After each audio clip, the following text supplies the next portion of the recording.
Então, uma boa tarde a todos. Agradeço a presença de todos aqui nesse momento de discussão. Então, como a Pamela já apresentou, eu sou enfermeira aqui do Instituto e trabalho no núcleo de inclusão desde 2002, quando ainda éramos CTI, quando teve o primeiro encontro aqui em Rio Grande, que era um encontro nacional sobre a questão das adaptações ainda arquitetônicas para a inclusão, era bem inicial. Então, eu estou nesse movimento há bastante tempo, além de algumas vivências pessoais que eu não vou entrar aqui em detalhes. Tá? Então, essa minha caminhada com a inclusão, e principalmente com o autismo, ela é bastante longa. Cheguei no núcleo exatamente quando teve esse movimento, porque por algum entendimento um pouco distorcido que deficiência se tratava com saúde, eu era enfermeira. Hoje já se tem um outro entendimento, que são condições, né, e características, e não uma patologia, embora muitas vezes se tenha patologias associadas a essas condições. Então, essa imagem aqui eu achei bem importante, né, que é todo o desenvolvimento do ser humano, desde lá do nascimento, o bebê engatinhando até a idade, e essa fase ela acontece independente das nossas características, ela é uma questão do ser vivo, né, do ser humano. Então, tendo ou não uma deficiência ou uma condição diferente, esse processo de desenvolvimento vai acontecer. E aí vem a condizer com o tema do nosso encontro, que é Autistas Crescem. Então, já falei ali da imagem, que é o que diz o primeiro parágrafo, né, e que são os inúmeros os desafios das pessoas com autismo. Eu não preciso alencar eles aqui, que a grande maioria vivencia isso no dia a dia e com certeza tem condições de colaborar muito numa discussão, se nós fôssemos aprofundar quais são esses desafios. Mas com o desenvolvimento e a entrada na adolescência, nós entramos em algumas questões que tornam ainda mais complexo, porque enquanto são pequenos, as crises de desorganização, a rigidez cognitiva, tudo ainda é visto muitas vezes pela sociedade. Mas é que bonitinho, é pequenininho, é mais tolerado. E conforme eles vão crescendo, essa tolerância pela sociedade, ela vai diminuindo.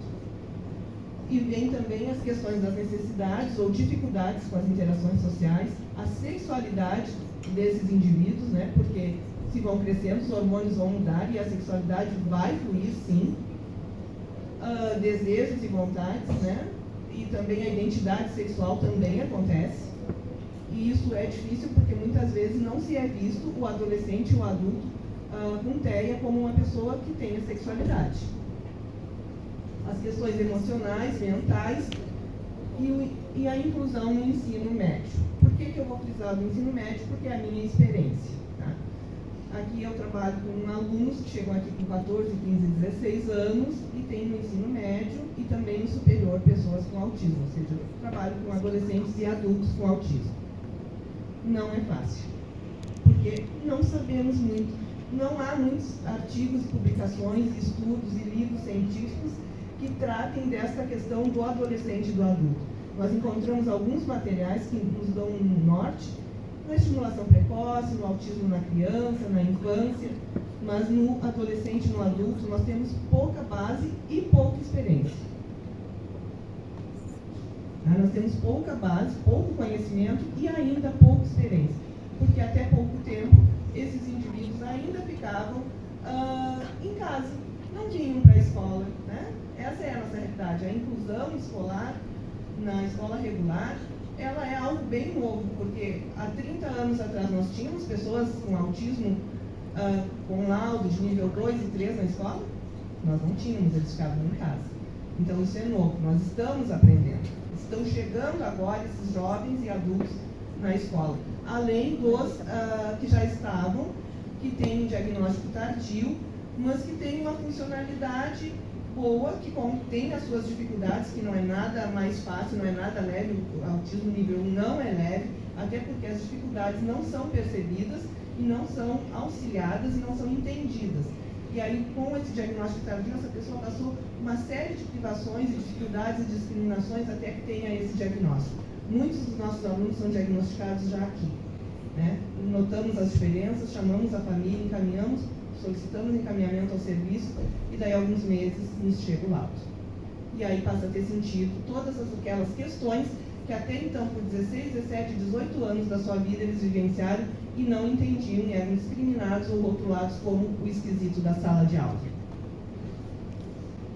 No Brasil, então, o público jovem, adulto e idoso não tem muito suporte para o autismo em nenhuma das questões, nem na escola e nem na saúde, como a própria Renata trouxe algumas questões ali, né? E vocês sabem bem dessas vivências já, quem está envolvido na causa. Aqui no IFE hoje, nós temos 15 alunos com autismo. Nós temos 2 de nível 2, são verbais, mas precisam de muito suporte, e a maioria de nível 1. É mais fácil lidar com de nível 1? Não, eles têm várias dificuldades que muitos não tiveram uma mediação, não tiveram um acompanhamento na infância para que conseguissem trabalhar a impulsividade, a rigidez cognitiva, as habilidades sociais, a própria escrita, o falar em público, as questões sensoriais. E essas questões foram ficando para trás, não foram trabalhadas, poderiam ter sido desenvolvidas. Esses com alto, temos alguns em investigação, e essa semana nos apareceu um aluno que está aqui há 3 anos. Como este ano ele apresentou dificuldade, agora no final do ano, a mãe veio nos trazer o laudo, até então a gente não sabia desse aluno. Então, vários acontecimentos nele na escola, que inclusive já estava sendo visto como indisciplinado, passaram a fazer sentido, exatamente. Então, a universalização da educação básica, né, com a perspectiva da educação inclusiva, que é o aluno dentro da escola regular, ela é um direito assegurado por lei. Porém, existe uma diferença entre estar na escola e o processo de escolarização. O processo de escolarização é o desenvolvimento do conhecimento, dos conteúdos, né, das disciplinas necessárias para que esse aluno vá evoluindo e progredindo nos diferentes níveis escolares. Porque essa é a função da escola regular. E aí eu parabenizo aqui os professores da educação infantil, temos professores da educação infantil, temos das séries iniciais. Eu parabenizo porque vocês são heróis. Heróis por quê? Porque autismo é uma característica, para quem não tem muita condição financeira, muito difícil. O laudo é difícil, o acesso ao profissional para laudar é difícil, as terapias pelo SUS são muito complexas. Mesmo por um convênio, geralmente por um convênio de trabalho, essas dificuldades ainda permanecem e muitas vezes precisam ser pagas esses tratamentos de forma particular. E são caros porque precisam de profissionais com muito estudo e habilitados. Então, essa criança muitas vezes chega sem laudo, sem diagnóstico, às vezes a família também não tem conhecimento, também não tem muito estudo e não percebeu essas dificuldades, e são no ensino infantil e nas séries iniciais que são percebidas. E lá também são trabalhadas muitas questões que vão fazer a diferença nesse processo de escolarização dessa criança, lá nas séries finais do ensino fundamental, no ensino médio ou até mesmo na faculdade. Então, eu parabenizo a vocês que são heróis. Vocês fazem toda a diferença na vida desse público nessa faixa de idade.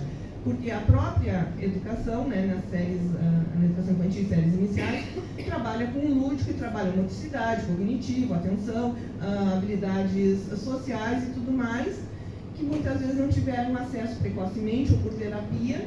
Claro que isso é um objetivo a ser trabalhado, né, nesses níveis escolares, porém, para essas crianças que não tiveram este acesso, elas vão ter toda a diferença no futuro delas.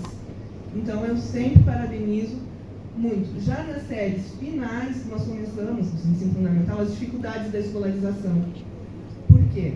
Porque tu começa a trabalhar muito mais conteúdos específicos dentro desses componentes curriculares e ainda não se sabe muito como fazer essas adaptações de forma efetiva para que esses alunos continuem na escola e para que eles tenham êxito, ou seja, para que eles realmente se apropriem desses conteúdos, para que eles possam passar para o próximo nível, tendo o mínimo necessário de base para dar continuidade no seu processo formativo escolar. Por quê? Por que eu falo da escolarização? Porque a escola é um espaço de escolarização, embora ela é a sua atribuição principal. A secundária vem as questões da socialização e de outras questões maiores. Também, não menos importantes, mas elas são secundárias às atribuições da escola. E neste momento, nós não sabemos ainda, estamos aprendendo, exatamente porque não tínhamos muitos alunos autistas dentro das escolas. Como fazer esses alunos aprenderem? E um grande desafio é que cada um aprende de um jeito. Nós podemos ter 5 alunos com TEA dentro da mesma sala, e cada um tem um nível de suporte de necessidade diferente, e a forma dele de aprendizagem pode ser diferente. Muitas vezes um único professor naquele componente curricular e nem mesmo um monitor. Então o monitor é importante, o AEE também é importante, né?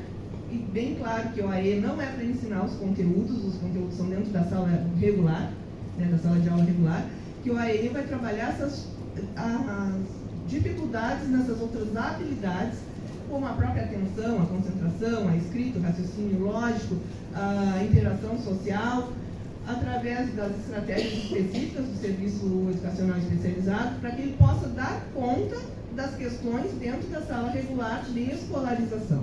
Então, são crescentes os relatos de pessoas que conseguiram superar, como a Pamela trouxe, né? Nós trazemos as imagens e registros, é mais fácil daqueles bem-sucedidos, né? Das pessoas com TEA que conseguiram seguir. Muitos são bem-sucedidos porque aprenderam a mascarar, porque as famílias conseguiram dar um suporte, e outros porque o nível de suporte não era tão grande, mas não menos complexo, e conseguiram dar uma sequência. Mas nós ainda temos, ou ainda trouxe ali, né, adultos que têm mestrado, doutorado, etc. também, repeti a fala delas, na verdade, sem saber. Mas esse grupo ainda precisa de espaços de saúde e precisa de um trabalho conjunto para que a gente possa chegar a ter sucesso. Quem é o trabalho conjunto? É família, é escola e os serviços de saúde, né? E o serviço social também, porque nós precisamos muitas vezes dos benefícios que o governo deve fornecer para que se possa dar esse atendimento de saúde. E também o atendimento escolar, porque as pessoas com TEA, mesmo no processo de escolarização, sendo na escola pública, eles acabam demandando de um gasto diferente.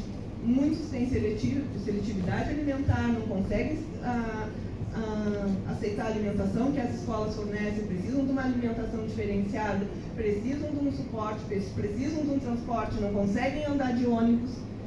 Então, são N situações que são, como eu disse, que ter autismo e conseguir fazer um acompanhamento adequado exige uma demanda econômica muito grande das famílias. E que nem sempre nós temos essas possibilidades.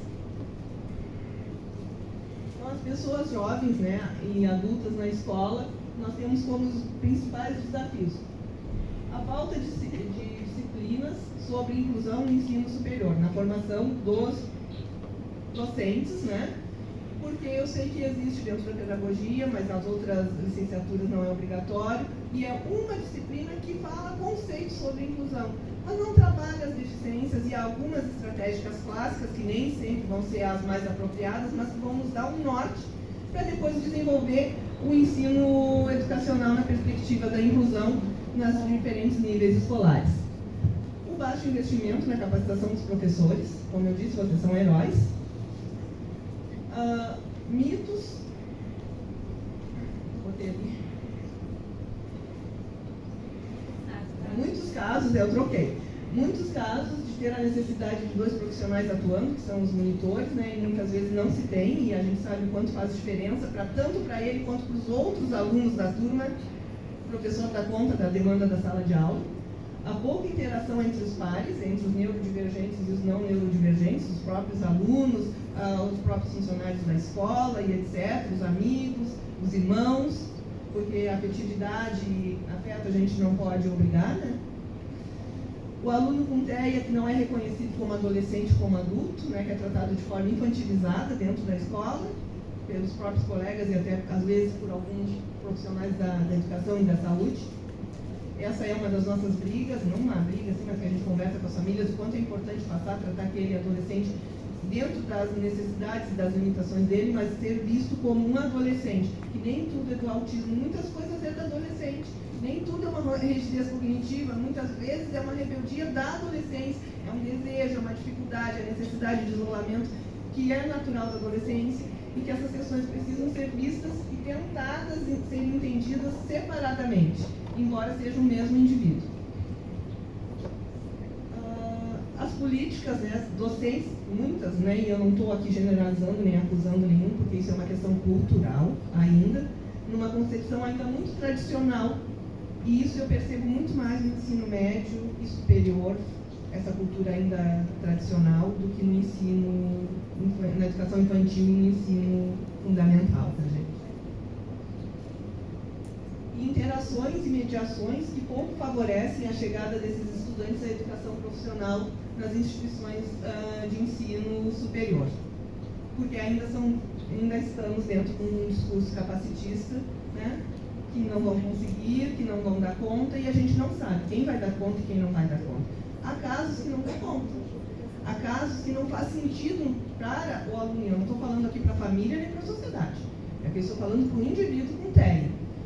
Se não fizer sentido para ele estar naquele ambiente escolar, que a escolarização chegou num patamar que ele não consegue evoluir, que ele se sente agredido, violentado, que ele não tem felicidade, que ele não se sente bem naquele espaço, tem que se pensar em buscar outros espaços que também são educacionais, embora não educação regular, que tenha sentido e significado.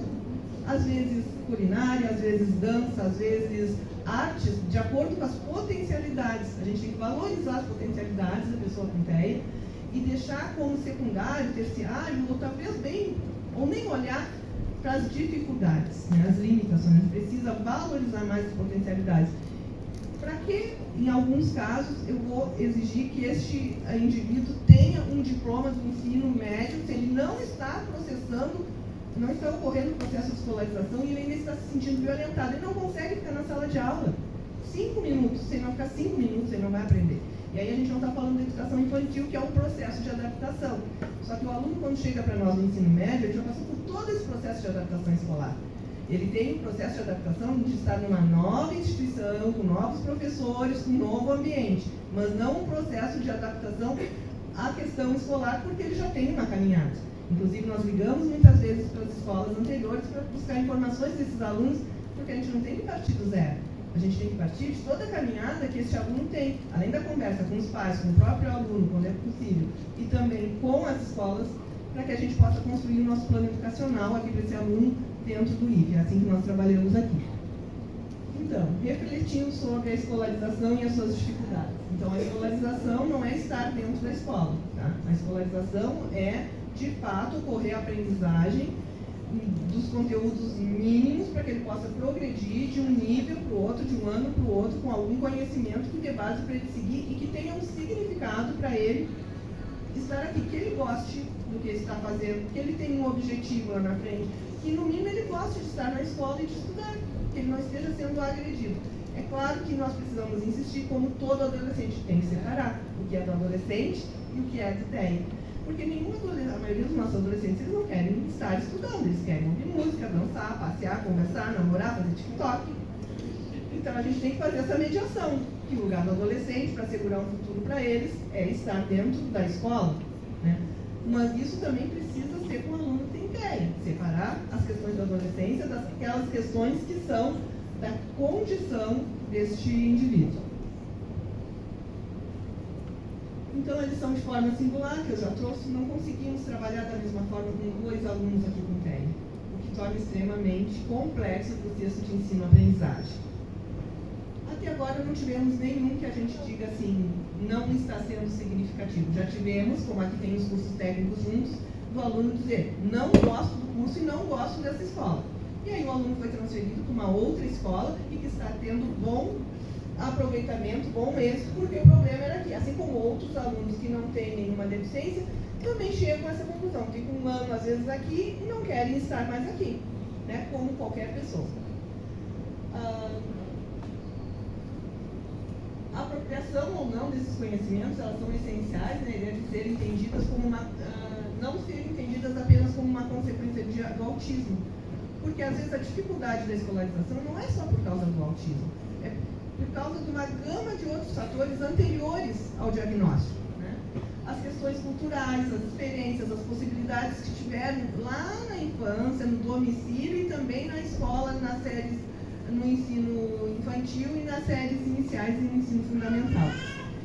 E as questões sociais também, porque se eu tiver um indivíduo com TEA que é muito fechado dentro de casa, que eu não levo ele para nada, que não proporciono ele vivências, isso vai influenciar. Porque a gente aprende quando vai no cinema, nem todos conseguem ir, mas tudo bem. Quando vê um filme, quando vai num parque, a interação, porque a criança ela aprende por imitação.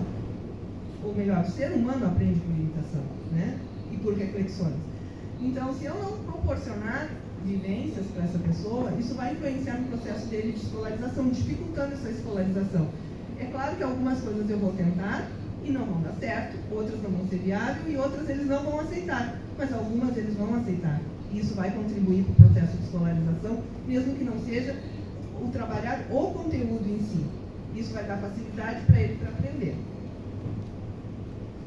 Então, o processo de escolarização no ensino médio, ele é necessário ações e estratégias, que são as adaptações, diferenciadas, de acordo com as especificidades de cada um, que é o que eu trouxe para vocês, que é extremamente complexo para nós e para todos vocês, né? Que isso é em todos os níveis, na verdade. As situações mais comuns encontradas, nós temos assim, dividir didaticamente em 3 graus de desafios. Os desafios maiores são aqueles alunos que têm nível 2 ou 3, que não verbalizam, que não conseguem ficar na sala de aula em momento algum, que muitas vezes precisam de um atendimento individualizado com o professor, que aí a inclusão se torna pouco efetiva, embora a escolarização às vezes está acontecendo. Às vezes isso acontece em uma disciplina, nas outras ele consegue ficar. Às vezes tem mais de uma, né? Então, nesses nós chamamos dos nossos maiores desafios aqui no Instituto Federal, nessa questão eles não conseguem manter uma rotina, eles precisam de apoio, eles precisam de um suporte, né, maior. Então, são os maiores desafios. Depois nós temos os desafios médios, que é aquele aluno que consegue ficar na sala de aula, que consegue participar, mas ele ainda precisa de adaptações grandes nos conteúdos, nas atividades, nas avaliações, ainda precisa de um auxílio para interpretar, para compreender os enunciados das atividades, etc., né? E que ainda tem uma necessidade de mediador para ele se regular e para ele ficar na sala de aula. Mas ele consegue ficar se tiver todo esse suporte. E os nossos maiores desafios, os menores desafios, seriam aqueles alunos que são de suporte 1, mas não menos complexos, tá? Eu gosto de usar bem, não é nada fácil, mesmo a pessoa que tem TEA, que tem nível 1. Então, eles conseguem realizar as tarefas propostas de ensino regular, agem no contexto da sala de aula, com os demais colegas da mesma faixa etária, conseguem se organizar, conseguem copiar do quadro, demonstram certa autonomia, mas mesmo assim podem precisar da mediação e do monitor. Nós temos alunos aqui que tem um monitor consegue atender 2 a 3, mas nós temos alunos que mesmo que seja considerado um desafio menor, ele precisa de um monitor integralmente só para ele, para que ele consiga dar conta desse processo de escolarização. Então, embora se tenha didaticamente categorizado os graus de desafios, né, como eu falei, nem os menores são pouco complexos. Porém, não é impossível de se aplicar diferentes ações e estratégias no intuito de viabilizar a escolarização desses sujeitos. E quando uma estratégia não funciona, a gente tem que tentar outra. Não temos uma receita de bolo, não temos uma experiência que se possa ser replicada. Nós vamos construindo conhecimento sobre e vamos tentando, porque às vezes o que deu certo com um não é efetivo com o outro. Então, os espaços escolares, eles contribuem sim, né, como eu coloquei para vocês, para superar essas adversidades cognitivas, motoras, comportamentais e emocionais, mas não é a atribuição principal. A atribuição principal é a escolarização, e essas questões elas são ganhos secundários dentro dos espaços escolares. A sala de aula regular ela permanece com o objetivo da escolarização. O AE tem o objetivo de trabalhar as questões, essas outras habilidades, para que ele dê conta das atividades dentro da sala regular.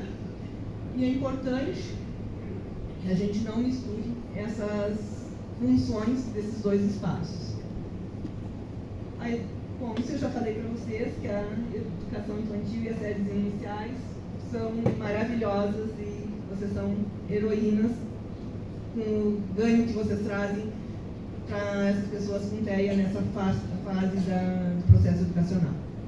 Então, as minhas considerações, se a minha fala vai ser bem breve, porque a gente está com o tempo um pouco estourado, né? Porque é um tema que tu fala e não se extingue muito, nunca tem muitas questões para serem faladas.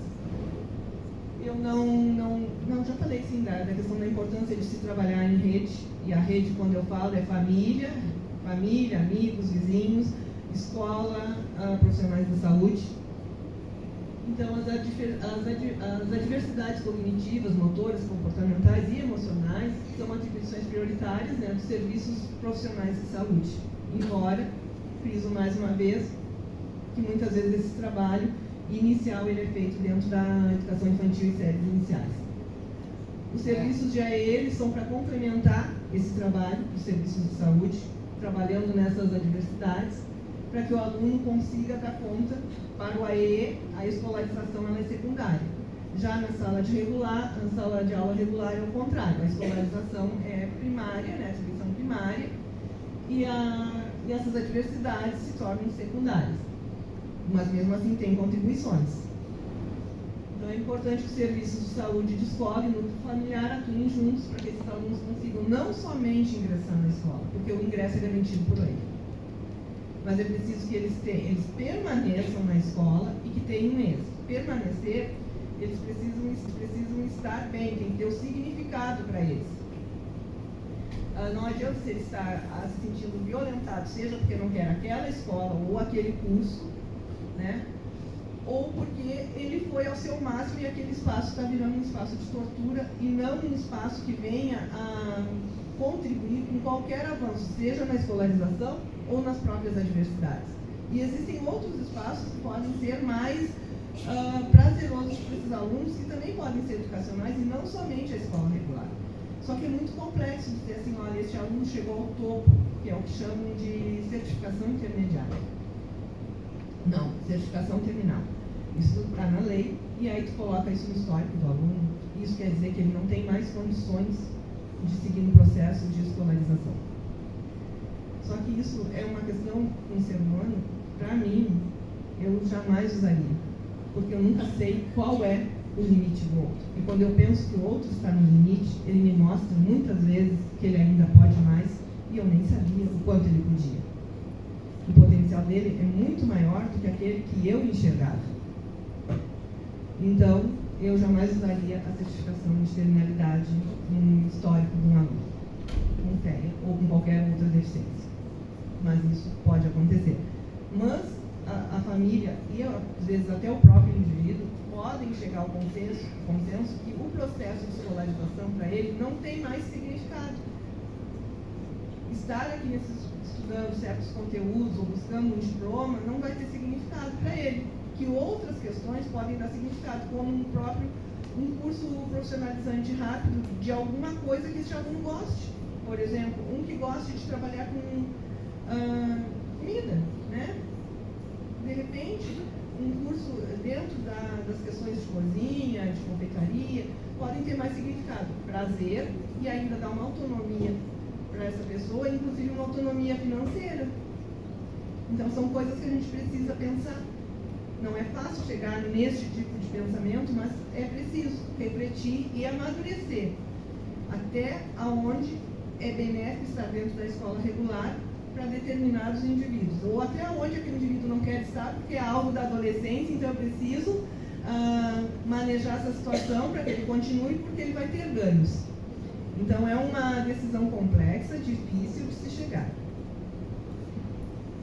Então o processo de ensino-aprendizado ele precisa ser efetivo, né? Então, exitoso, que é a conclusão, né? Que é do processo da escolarização daquele nível, para que ele possa ir para outro, se assim desejar. Então, eu agradeço, espero não ter falado rápido demais, mas nós temos pouco tempo. Acabei me sintetizando nas questões do ensino médio, mas é impossível falar do ensino médio sem buscar alguns momentos a educação infantil e o ensino fundamental, e até mesmo os serviços de saúde e de assistência social para esse público que precisa de muito suporte para que eles tenham o direito, que lhes é assegurado por lei, mas falar é fácil, fazer não é a mesma coisa, existe um distanciamento entre o falar, o fazer e o acontecer, né? Para que eles possam ter a sua cidadania assegurada e o direito de se desenvolverem até onde as suas potencialidades lhes permitem e descobrirem outras potencialidades que às vezes não sabem que têm. Muito obrigada. Se alguém quiser fazer uma pergunta, aqui eu só trouxe o que é a função, as atribuições do núcleo, né? O que ele faz, acolhimento, acompanhamento dos alunos com necessidades educacionais específicas, assessora a direção nas ações inclusivas, somos nós que dizemos o que aqueles alunos precisam. Nós orientamos os professores como é que deve ser o plano educacional individualizado e as adaptações, recebemos, avaliamos, se não está bom, devolvemos e pedimos para modificar.